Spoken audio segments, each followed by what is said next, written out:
The Forbidden Prophecies. Why Nostradamus lived in hiding. What if I told you that history's most famous prophet spent his entire life running from the very visions that made him legendary? Michel de Nostradamus, better known as Nostradamus, wasn't just a mysterious figure who wrote cryptic quatrains about the future. He was a man haunted by knowledge so dangerous that revealing it could have cost him everything, including his life. The year was 1555, and across Europe, the Inquisition was burning anyone suspected of witchcraft, heresy, or forbidden knowledge. Yet somehow, this French physician and astrologer managed to publish over 900 prophecies that would captivate humanity for centuries to come. But here's what they don't want you to know. Nostradamus didn't just predict the future randomly. He had access to knowledge that was considered so forbidden, so dangerous, that he had to encode it in riddles and hide the true meaning from both the church and the crown. Tonight, we would uncover the shocking truth about why the world's most famous prophet lived his entire life in the shadows, constantly looking over his shoulder, and why some of his most terrifying prophecies were never meant to be understood until now. The dangerous gift when visions become curses. Michel de Nostradamus was born in 1503 in Saint-Rémy-de-Provence, France, during one of the most dangerous periods in European history for anyone possessing what the church called unnatural knowledge. But Nostradamus wasn't born into obscurity. His family had a secret that would shape his destiny and ultimately force him into a life of hiding. His grandfather, Jean de Saint-Rémy, was a renowned physician and astrologer who served in the court of King René of Provence. But more importantly, Jean possessed ancient texts and knowledge that had been passed down through generations, knowledge that the Catholic Church had declared heretical and punishable by death. When young Michel showed signs of the same gift that ran in his bloodline, his grandfather knew the boy would face a terrible choice: suppress his abilities or learn to hide them from the world. The first vision came when Michel was just 14 years old, according to his personal journals, discovered centuries later in a sealed chamber of his home. He saw flames consuming a great cathedral, while people in strange clothing watched from metal beasts that moved without horses. The vision was so vivid, so terrifying, that he collapsed and didn't speak for 3 days. His grandfather recognized the signs immediately. The boy had inherited the curse of sight. But here's where the story takes a dark turn. Jean de Saint-Rémy didn't just teach his grandson to hide his visions. He revealed something far more sinister. Family possessed fragments of an ancient manuscript called the Vatican Summis Pontificibus, a collection of papal prophecies that allegedly predicted the rise and fall of every pope until the end of time. This manuscript was considered so dangerous by the Vatican that they had spent centuries trying to destroy every copy. The secret network, Brotherhood of the Hidden Sight. What most people don't realize is that Nostradamus wasn't working alone. During the 16th century, there existed a secret network of seers, alchemists, and scholars who shared forbidden knowledge across Europe. They called themselves the Guardians of Time, and their mission was both noble and terrifying: to preserve prophetic knowledge while keeping it hidden from those who would use it for evil. This brotherhood operated in complete secrecy, using coded messages and encrypted texts to communicate. They had members in royal courts, monasteries, and universities across the continent. Their greatest fear wasn't just persecution from the church, but something far more dangerous: the possibility that their prophecies could be used to manipulate historical events, creating the very disasters they had foreseen. Nostradamus became the most trusted member of this network, not just because of his prophetic abilities, but because of his genius for encoding messages. Each quatrain he wrote contained multiple layers of meaning. On the surface, they appeared to be vague poetic verses that could be interpreted in countless ways. But for those who knew the cipher, each prophecy contained precise dates, locations, and warnings about specific future events. The Brotherhood had discovered something that chilled them to the bone. Some prophecies weren't just predictions, they were instructions. Hidden within ancient texts were detailed plans for catastrophes that could be triggered by those with sufficient power and knowledge. The Black Death, the fall of Constantinople, even the eventual discovery of the New World, all had been foretold in texts that contained not just the what and when, but the how. This is why Nostradamus lived in constant fear. He wasn't just hiding from religious persecution. He was protecting knowledge that could literally reshape human history if it fell into the wrong hands. Every prophecy he published was carefully edited, with the most dangerous details removed or encoded so deeply that only future generations might understand their true meaning. The Papal Terror, when the Vatican hunts you. By 1557, Nostradamus had gained such notoriety that his prophecies reached the highest levels of both the French court and the Vatican. King Henry II of France became obsessed with the prophet's quatrains, particularly one that seemed to predict his own death in a jousting accident. But it was the attention from Rome that truly terrified Nostradamus.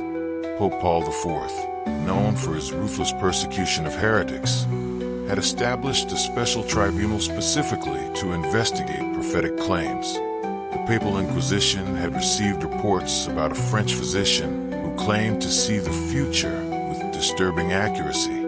But what really caught their attention wasn't his success rate. It was the discovery that some of his prophecies contained knowledge that should have been impossible for any mortal to possess. A Vatican spy, posing as a student of astrology, had infiltrated Nostradamus' circle and reported back something that sent shockwaves through the Holy See. The prophet possessed detailed knowledge about internal church politics, secret papal documents, and even future papal successions that wouldn't be decided for decades.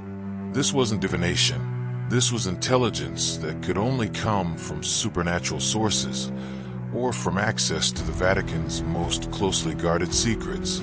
The investigation revealed something even more terrifying. Nostradamus had accurately predicted not just the death of King Henry II, but the exact circumstances. The young lion will overcome the older one on the field of combat in a single battle. He will pierce his eyes through a golden cage. 2 wounds made 1. Then he dies a cruel death. The prophecy was so specific that some Vatican investigators began to suspect that Nostradamus wasn't just predicting events. He might be orchestrating them. This is when the hunts began. Papal agents were dispatched across France with orders to bring Nostradamus to Rome for questioning. But the prophet had prepared for this moment.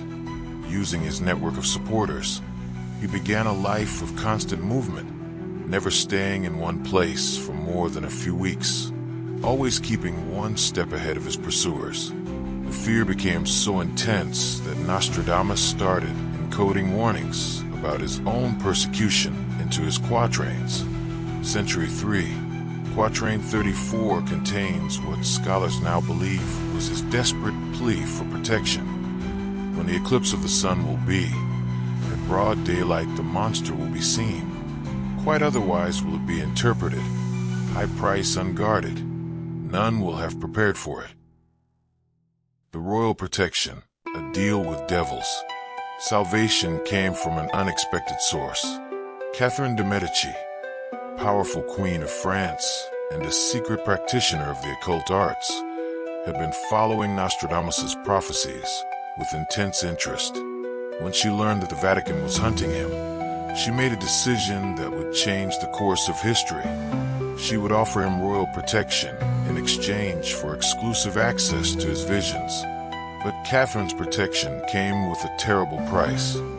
She didn't just want to know the future. She wanted to control it. The queen revealed to Nostradamus that she possessed fragments of the same ancient texts that his grandfather had shown him, but her copies contained something his didn't.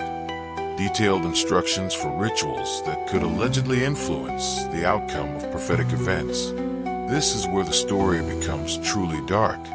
Catherine de' Medici was not just interested in protection from enemies or ensuring her children's succession to the throne. She had discovered prophecies that spoke of a time when France would be torn apart by religious wars, when brother would fight brother and the streets would run red with blood. But these prophecies also contained a secret. The conflicts could be prevented, or at least controlled, if the right actions were taken at precisely the right moments. Nostradamus found himself trapped between two impossible choices. He could refuse Catherine's demands and face certain death at the hands of the Papal Inquisition, or he could help the Queen attempt to manipulate the future, potentially creating the very disasters he had foreseen. The weight of this decision haunted him for the rest of his life. The compromise he reached was ingenious and terrifying in equal measure. He would continue to serve Catherine, providing her with prophetic guidance, but he would encode his most dangerous prophecies in such a way that their true meaning would only become clear after the events had already occurred.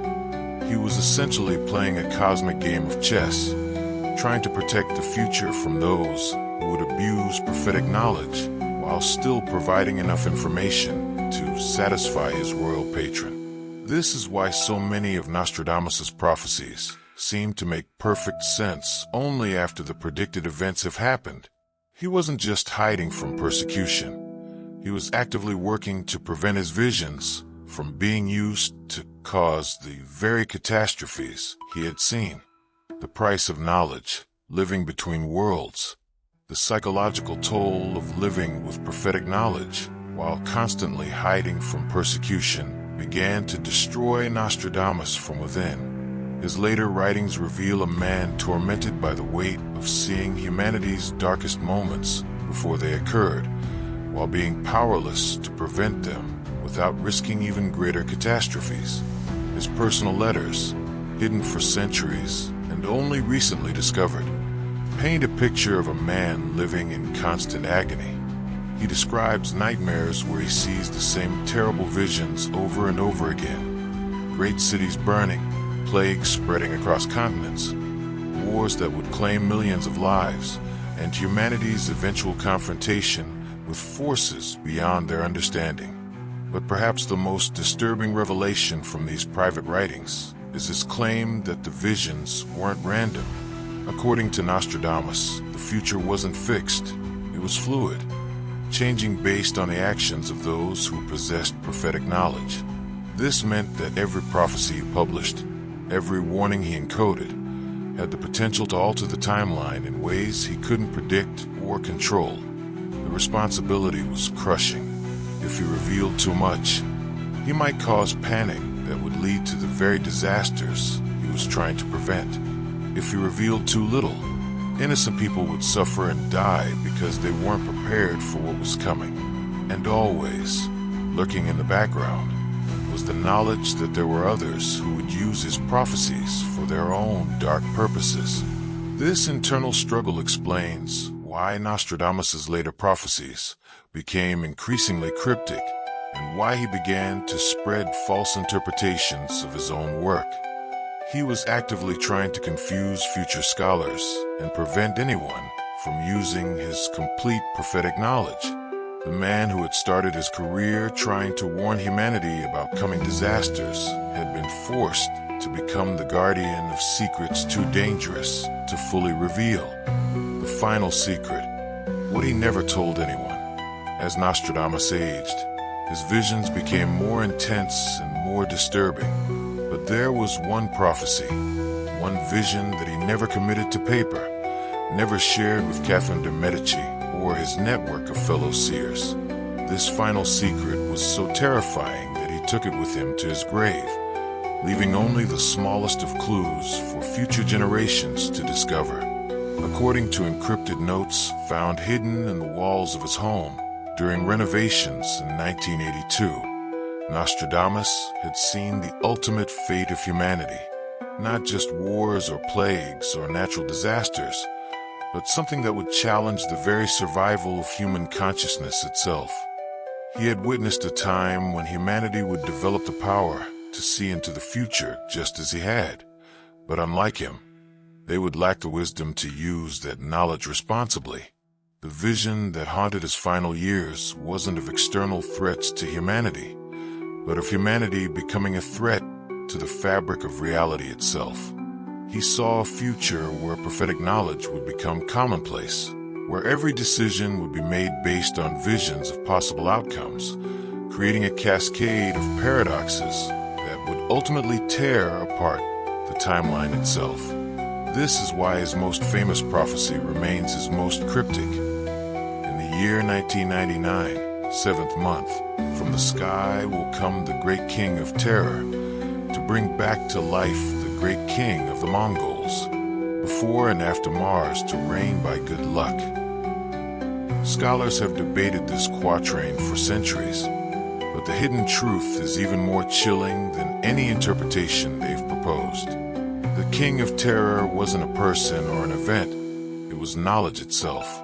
Nostradamus had seen that by the end of the 20th century, humanity would rediscover the same prophetic abilities that had tormented him, and without proper preparation, without the wisdom that comes from understanding the true cost of seeing the future, they would use that power to destroy themselves. His final years were spent not in hiding from the Inquisition, but in a desperate attempt to create safeguards, to encode warnings that would help future generations avoid the trap of prophetic knowledge.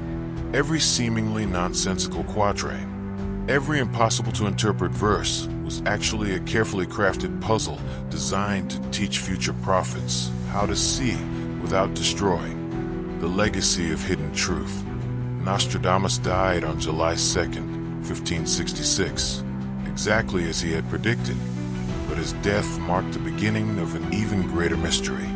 Hidden throughout his published works, encoded in the very structure of his quatrains, lies a complete system for understanding and safely navigating prophetic visions.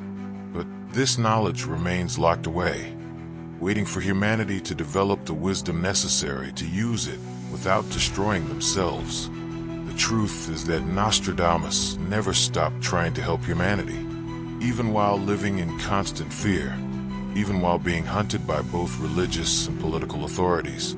He continued to work on what he saw as his greatest responsibility, preparing future generations for the awesome and terrible power of prophetic sight. Today, as we face an uncertain future filled with unprecedented challenges, perhaps it's time to look beyond the surface of Nostradamus's prophecies and ask ourselves the question that haunted him for his entire life. Are we wise enough to handle the truth about what's coming? Or are we destined to repeat the mistakes that forced history's greatest prophet to live his life in hiding? The forbidden prophecies of Nostradamus aren't just predictions about the future. They're a warning about the dangers of knowledge without wisdom, power without responsibility, and sight without understanding. And perhaps most importantly, they're a reminder that sometimes the greatest act of courage isn't revealing the truth, but knowing when to keep it hidden until the world is ready to receive it. The man who saw too much spent his life protecting us from knowledge we weren't ready for. The question is, are we ready now? If this investigation into the hidden life of Nostradamus has opened your eyes to the darker side of prophetic knowledge, make sure to subscribe for more shocking revelations about history's greatest mysteries. Hit that like button if you believe there are still secrets waiting to be uncovered, and let me know in the comments. What other historical figures do you think were hiding knowledge too dangerous for their time? The truth is out there, and together we're going to find it.